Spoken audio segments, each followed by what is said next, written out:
আসসালামু আলাইকুম। ফারজানা কবির ফ্যামিলিতে আপনাদের স্বাগতম। লেটকা খিচুড়ি। এখন তো লেটকা খিচুড়ি খাওয়ার ট্রেন্ড চলছে, অনেকে রেস্টুরেন্টে যাচ্ছে লেটকা খিচুড়ি খেতে। আমি একটি সিক্রেট মশলা দিয়ে আজ বাসায় তৈরি করে ফেলবো লেটকা খিচুড়ি। এখানে নিয়ে নিয়েছি মোটা ভাতের চাল, এখানে নর্মাল ভাতের চাল নিলেও চলবে।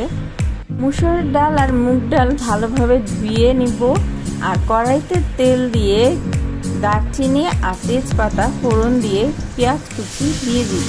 পেঁয়াজ কুচি ভাজা হয়ে গেলে দিয়ে দিব লবণ আর দিব আদা রসুন বাটা। এই খিচুড়িটি কিন্তু ভাতের চাল কিংবা মোটা যে কোনো চাল দিয়ে আপনি রান্না করলে টেস্টটা ঠিক থাকবে। কোলার চাল দিয়ে এই খিচুড়ির টেস্ট ভালো আসবে না। আদা রসুন বাটা ভেজে নিয়ে তার মধ্যে দিয়ে দিব মরিচের গুঁড়া, ধনিয়ার গুঁড়া আর হলুদের গুঁড়া। সামান্য একটু পানি দিয়ে এই মশলাগুলো আদা রসুনের সাথে ভালোভাবে মিক্স করে কষিয়ে নিব। তারপর দিয়ে দিব ধুয়ে রাখা মুসুর ডাল, মুগ ডাল আর আগে থেকে ভিজিয়ে সিদ্ধ করে রাখা বুটের ডাল। এগুলো ভালোভাবে মিক্স করে কষানোর জন্য সামান্য একটু পানি দিয়ে ঢাকনা দিয়ে রেখে দিব। ডাল কষানো হয়ে গিয়েছে, এখন বেশ খানিকটা পানি দিয়ে এগুলো সিদ্ধ হওয়ার জন্য দিয়ে দিব। ডাল এখানে সিদ্ধ করে নিচ্ছি, কারণ অনেক সময় চাল তাড়াতাড়ি গলে যায় কিন্তু ডাল সিদ্ধ হতে চায় না। এই জন্য ডালগুলো আমি 80% পর্যন্ত সিদ্ধ করে নেব, যাতে এই প্যারায় না পড়তে হয়। ডাল সিদ্ধ হয়ে গিয়েছে, এখন আমি আগে থেকে ধুয়ে রাখা চালগুলো দিয়ে ভালোভাবে ডালের সাথে মিক্স করে কিছুক্ষণ ঢেকে রেখে দিব। তারপর আমি বেশ খানিকটা গরম পানি দিয়ে দিব। অত বেশি গরম লাগবে না, হালকা গরম হলেই হবে। তো এই খিচুড়িটি ভাতের চাল দিয়ে রান্না হচ্ছে, আবার লেটকা হবে, তাই আমি প্রচুর পরিমাণ পানি দিব যতটুকু আমার কড়াইতে ধরে। এখন ভালোভাবে নেড়ে চেড়ে এইখানে আমি কিছু কাঁচামরিচ মাঝখানে ভেঙে দিয়ে দিব। আমার এই খিচুড়িটি কিন্তু আমার আত্মীয় স্বজনরা অনেক পছন্দ করে, অনেকেই ডিমান্ড করে আমার বাসায় আসার আগে আমি যেন তাদের জন্য এই খিচুড়িটি করি। আর ঈদের দিনে তো আমার বাসায় মাস্ট সকালের নাস্তায় এই খিচুড়িটি রান্না করা হয়। বলক আসার জন্য এখন ঢাকনা দিয়ে রেখে দিব।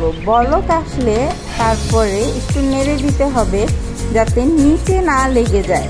তারপরে আমি আমার সেই খিচুড়ির সিক্রেট মশলাটি বানাতে অন্য চুলায় চলে যাব। খিচুড়ির সিক্রেট মশলা বানাতে আমার লাগবে রসুন কুচি, পেঁয়াজ বেরেস্তা। আমার কাছে আগেই পেঁয়াজ বেরেস্তা করা ছিল, আপনারা চাইলে কাঁচা পেঁয়াজও দিয়ে দিতে পারেন। আর দিব আস্ত জিরা। এগুলো ভালোভাবে ভেজে নিয়ে একটি ব্লেন্ডার জারে করে একটু পানি দিয়ে ভালোভাবে ব্লেন্ড করে নিব। এই মশলাটি থেকে কিন্তু খুব ভালো একটি অ্যারোমা আসে, আর এই অ্যারোমার জন্যই এই খিচুড়িটি খেতে অনেক বেশি ভালো লাগে। আর এই মশলাটি দিতে হয় খিচুড়ি 80% হয়ে যাওয়ার পর।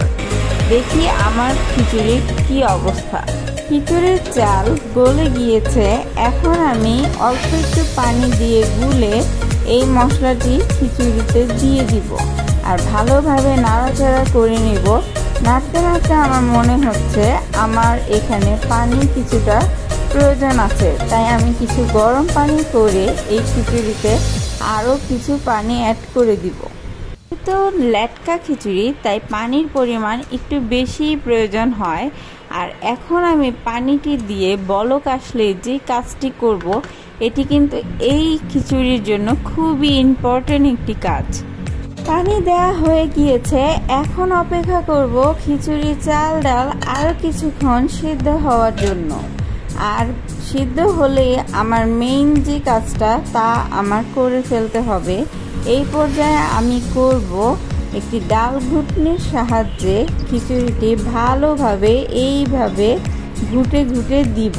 আর এই পর্যায়ে কিন্তু খিচুড়ি প্রচুর পরিমাণ ছিটে, তাই একটু সাবধানতার সাথে এই খিচুড়িটি ভালোভাবে ঘুটতে হবে। একবার ডাল ঘুটনি দিয়ে ঘুটবো, আবার আমি খুন্তির সাহায্যে ভালোভাবে নেড়ে চেড়ে দিব যাতে নিচে লেগে না যায়।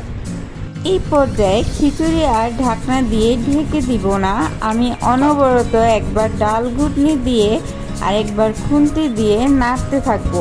যারা বড় হাঁড়িতে এই খিচুড়ি রান্না করে মানে রেস্টুরেন্টে, তারা কিন্তু অনবরত হওয়ার আগে নাড়তে থাকে, তাতেই কিন্তু টেস্টটি বাড়ে। যেহেতু আমি বড় হাঁড়িতে রান্না করছি না, তাই আমি এইভাবে করে নেড়ে নেড়ে খিচুড়িগুলো সুন্দর করে তৈরি করে নিব।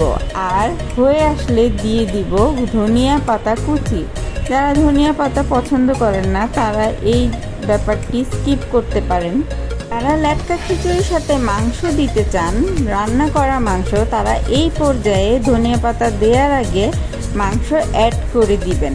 তারপরে আরেকটু নাড়াচাড়া করে ধনিয়া পাতা দিয়ে দিবেন। দেখুন কি সুন্দর হয়েছে আমার খিচুড়ি। এখন আমি নরম নরম লেটকা খিচুড়ি বেড়ে নিব। ব্যাস, আমার রান্না কমপ্লিট।